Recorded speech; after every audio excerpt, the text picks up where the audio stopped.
Yeah, it's kind of hard. So number 4, Injustice. Interesting timing because there is a very high review Injustice movie. Video game out there. So basically, what happens is in the Injustice in the comic book is nuclear bomb destroys Metropolis, which poisons Superman and makes him kill his wife and unborn child. Kind of reminds you of Batman versus Superman movie, where Flash comes from the future to warn Batman, Bruce Wayne, saying, hey, about Lois, right? And realizing that no matter how good the man, not even you, Fonseca, can let great tragedy can transform somebody. And so basically, because of it, Superman just kind of loses it. He kills, spoiler alert, Nightwing, and there's a lot of brutality and darkness. Thus, also inspiring the Injustice video game as well. That is out now at your local GameStop. She just bought it. That's why she's all into it. It is so good. And then number 3, the death of Peter Parker or Peter Parkers. So Peter Parker's gotta love Spider-Man, but man, how many universes can there be? Many. So basically, Peter Parker kind of dies, and this makes Miles Morales, a kid who wound up having Spider-Man's powers, and says, you know what? I think he wasn't able to save Peter Parker, so he decides to become the new Spider-Man. And then the really popular Gwen Stacy, who becomes Spider-Woman, she inspires Peter Parker in this other universe, and Peter Parker idolizes Spider-Woman, uses this lizard formula. Yes, this universe is a little bit different, becomes a bad idea, and then he dies, forcing Gwen to be the driving force for her best friend to live out a legacy in honor of Peter Parker. So the only reason why I'm not shedding tears is just there's so many versions of Peter Parker dying in different worlds. That's why I stopped reading Spider-Man. It just made me too depressed. Remember the clones? There's so many clones. Yeah, there's so many I try to keep up. I try. But number 2, oh my God. This is exactly what I you're see the TV series. I've seen the movie. I've seen the comic book. And I just want more. Yes, I am talking about Flashpoint. Dear Flash, stop saving your mother because it hurts so many people. So Wonder Woman is evil in this one, right? Oh, crap. With Aquaman. So when Flash saves his mom... And she chokes Steve Trevor. She kills Steve Trevor. Well, think about it, right? He's a man. She's been trained that men are evil. He's from that world. So she's like, oh, hell no. And then, she was supposed to be arranging a marriage with Aquaman to bring the two worlds together. And then it didn't work out. And then but she actually fell in love with Aquaman. And Mira, the wife's like, oh, hell no. So she cut off her head. Kind of a fishy relationship. Something stinks here. Something's stinking. So and then of course, the fact that she forced Captain Thunder, Shazam, or Captain Marvel, from those who don't know. She revealed all their true identities and how to battle their powers. But one thing you have to know, Shazam is a group of kids. So she kills all the kids who form Shazam. And you want to see her movie this week, you bitch. Well, no attitude, no personality. Anyway, Flashpoint goes on and on. They just done a really amazing job with that. Suffice, Wonder Woman is the one that we don't want to ruin or to interfere with the Flashpoint. Because she's the one that screws up everything. She does. Wow. But this week in the movie, she won't. So I really think Flashpoint should be number 1. But for a lot of people think it's the death of the X-Men. Well, you know why, right? Because everyone dies. And everyone loves X-Men. Weird. Well, it's because there's someone that everyone could relate to. Right? They can identify with somebody. You're right. I can identify with X-Men. Not. Well, just because I don't cut my toenails, I'm Wolverine. My breath smells, I'm Lizard. There's so many different versions of them. I have pink eye, I'm Cyclops. X-Men had the first so they all died. Gay marriage in the comic book series. Why did they all die? So Logan, basically, there was a supervillain that put him under, and he thought... Mysterio, sorry. It was Mysterio who put him under an illusion. And then when he woke up from that illusion, he was in a room full of dead X-Men bodies. Jubilee, you name it. So here is Logan, who was created through tragedy, only known tragedy, and that the bitter end created tragedy. And not because of his beautiful heart or soul, just because of some evil people that are out there. So he saw other people when he was actually just killing X-Men. Exactly. Wow. Exactly. Was that a miniseries? Was that a reboot? Is that a Flashpoint? I'm just curious. That's Did you read this one or no? No, I did not. Oh, okay. I did not. All right, Flashpoint's the one that really moved me. That's the only one. I know. Flashpoint and, it's just Flashpoint. All right, let's get into an interview. Not the death of Superman? Nah, I knew his ass is going to come back. That's like taking Spider-Man and we're going to kill off What about the Killing Joke? That really bugged me. Okay, thank you. That bugged me, especially seeing the Flashpoint, cartoon. So you and I, Flashpoint and the Killing Joke. Yeah, especially the Killing Joke. That's I right. brought all my kids, my 4 and 3-year-olds and 2-year-olds are all, let's watch. And the 6-month-old. The 6-month-old. And your sperms. And then we had a field trip there with all the kids, and it was a great outing, and all the kids freaked out. Everyone got a Fonseca show t-shirt. Hey, Michael Rooker, he is from Guardians of the Galaxy. He's from The Walking Dead. We know who he is. He's great. Heroes and Villains allowed us to walk around their premises and talk to different individuals. They'd stop down, and I had a chance to talk to Michael Rooker for about 10, 15 minutes. Why don't we check that out right now and see, how he feels about all the fame, the fanboys. Because remember, he's in movies like Days of Thunder. He played a serial killer. All these real movies that were just like great acting Walking movies. Dead. And then all of a sudden, now he's in this universe. And he said it's totally changed because these fans are totally different. And I'm talking about you, I, me, her, everyone. Why did they kill him? Maybe people didn't see it yet. Yeah, he died. All right, let's check our interview with Michael Rooker. You mind? Yeah, mine. This is completely yours. Of course I mind.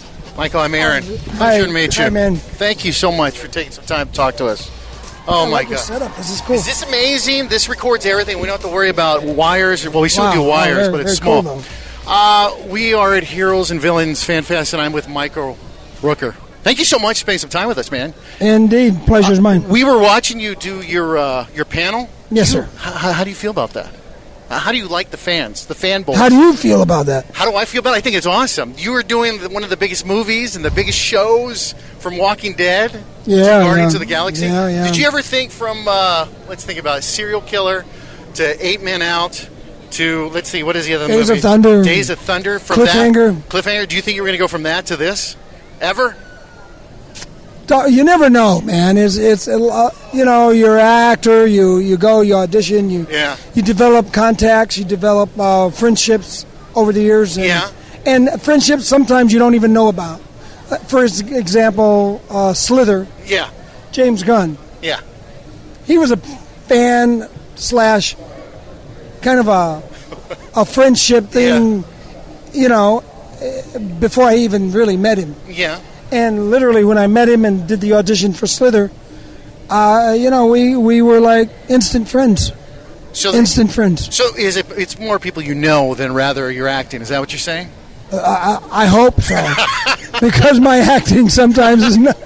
Are you kidding me? All this what was it? 100? Let me get this right. 114 movies you've been in. Yeah. 2 produced movies, and you directed a movie. That's pretty amazing. Yeah. Well, you don't pretty cool. It's fucking awesome, man. Yeah, Are you kidding me? It's pretty good. There's been a lot of stuff, isn't it? And then is it because the fans are great to you? But I've noticed when you're going through the line, you hug each person. Yeah. What's it? Why? Are you thankful for them, or do you just want to keep... You know what? It's like sometimes people need hugs. All right. I know you got your limited time back here. Guardians of the Galaxy 2. How do you feel about it? You can't talk about it really. Oh, well, I love it. I feel really excited that that it actually ended up getting made, and I'm in it. Did you think it was going to be a hit? They asked you that earlier during the panel. You have a feeling. This one is I'm not going to tell my friends about. Yeah. And this one is I'm going to tell everybody about. Okay. And we were ready to tell everybody about it. Within a week of doing it, so we were like already quite. Was What's the word? We had an understanding that this was going to be something special. It was something big. It's Well, you're huge in it right now. From Yondu and into Walking Dead. Right. Are you going to come back in flashbacks in that? They have to be. You're his big brother. You'd never know. That's up to them. That's not up to me. Okay. All right. And so what do you got coming down next in the pipe works? You got something big coming in store for us? I know you're on tour for this, pushing Guardians of the Galaxy 2. Right. But I got a movie called The Belko Experiment. I have a nice little role in that. That's a James Gunn produced and written piece. And then there's a piece called The King Bolden. It's about the birthing of jazz. Oh, wow. That'll come out around the same time. I think Guardians Volume 2 will be coming out. So that's about... So you're going to be on the road. That's a period piece, 1919. Okay. Yeah, so that's very cool. All right. Little piece, yeah. Here's a quick question, because all the nerds listen to this. I consider myself a nerd. What do you think about this whole Comic-Con, how everything's changed so far? Now, let's go back 1990 real fast. We never had this stuff. No, we didn't. How do you think about this world? Look at this. I love it. It's a lot of fun. Look at it.